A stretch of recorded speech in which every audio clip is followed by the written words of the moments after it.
ప్రతి సీజన్ లో తెలుగు టైటాన్స్ పరిస్థితి అత్యంత దారుణం.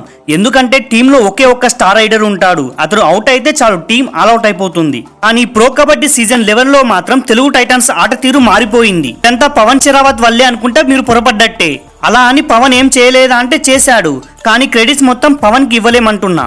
ఎందుకంటే ఈ పర్ఫార్మెన్సెస్ కి doctor Vijay Malik vice captain of Telugu Titans కూడా కారణమనే చెప్పుకోవాలి. సీజన్ మొత్తంలో చాలా సిచ్యువేషన్స్ లో కెప్టెన్ పవన్ షెరావత్ లేక విజయ్ మాలిక్ అర్థం కాదు. ఎందుకంటే పవన్ షెరావత్ మ్యాట్ మీద ఉన్నప్పటికీ డెసిషన్స్ విజయ్ మాలిక్ తీసుకుంటూ కనిపిస్తాడు. ఇంకా కరెక్ట్ గా చెప్పాలి అంటే కురుక్షేత్రంలో అర్జునుడి రథాన్ని శ్రీకృష్ణుడు ఎలా నడిపించాడో అలా తెలుగు టైటాన్స్ టీం ని విజయ్ మాలిక్ నడిపిస్తూ ఉన్నాడు.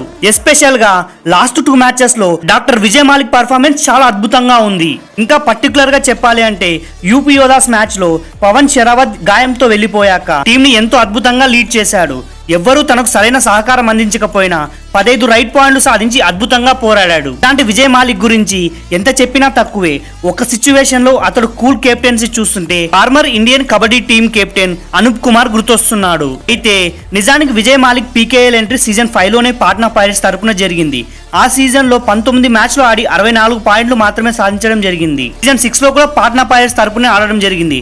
ఆ సీజన్ లో 21 మ్యాచ్లు ఆడిన అతను 73 రైట్ పాయింట్లు సాధించడం జరిగింది. సీజన్ 7 లో మాత్రం 41 లక్షలకు డబాంగ్ ఢిల్లీ ఆక్షన్ లో విజయ్ మాలిక్ ను కొనుక్కోవడం జరిగింది. ఆ సీజన్ లో 22 మ్యాచ్లు ఆడిన విజయ్ మాలిక్ 62 పాయింట్లు సాధించడం జరిగింది. అలా డబాంగ్ ఢిల్లీ టీమ్ లోనే సీజన్ 9 వరకు ఆడటం జరిగింది. ప్రో కబడ్డీ సీజన్ 10 లో మాత్రం యూపీ యోధాస్ ఏకంగా 80 లక్షలు పెట్టి విజయ్ మాలిక్ ని టీమ్ లోకి తీసుకుంది. సీజన్ 10 లో అతడి పర్ఫార్మెన్స్ నచ్చకపోవడంతో యూపీ యోధాస్ కూడా అతడిని వదిలేయడం జరిగింది. కానీ సీజన్ 11 లో మాత్రం తెలుగు టైటాన్స్ నమ్మకం పెట్టుకుని కేవలం 20 లక్షలకే అతడిని సొంతం చేసుకోవడం జరిగింది. ఇప్పటి వరకు 10 మ్యాచ్లు ఆడిన విజయ్ మాలిక్ 63 పాయింట్లు సాధించడం జరిగింది. ఇందులో 2 సూపర్ 10s కూడా ఉన్నాయి. ఒక మ్యాచ్ లో అయితే 9 పాయింట్లు సాధించి సూపర్ 10 మిస్ అవడం జరిగింది. ఏదైతేనేం విజయ్ మాలిక్ ని మనం కెప్టెన్ తర్వాత కెప్టెన్ అనే చెప్పుకోవాలి. విజయ్ మాలిక్ పర్ఫార్మెన్స్ గురించి మీరేమనుకుంటున్నారో కామెంట్ తెలియజేయండి ఫ్రెండ్స్. Thank you.